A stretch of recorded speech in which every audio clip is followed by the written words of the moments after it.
So this is our 3D printer. This is the Formlab 3B. The way that it prints is we have a vat of resin that this build plate will come down into.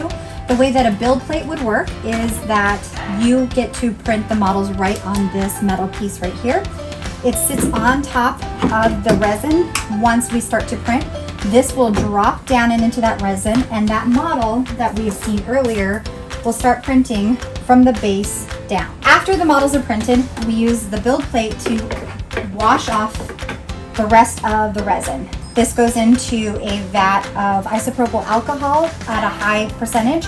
We press start and it will use an ultrasonic field to help remove the remaining resin. After they are done being cleared of all the extra resin, we have to put them in a unit to cure them to make sure that the models come out nice and hard for us, and they come right into this beautiful little machine and they harden up to a model that you see today. Our final result would be a 3D printed model of your teeth. We use this model that we place into a former that we use to create your clear aligners.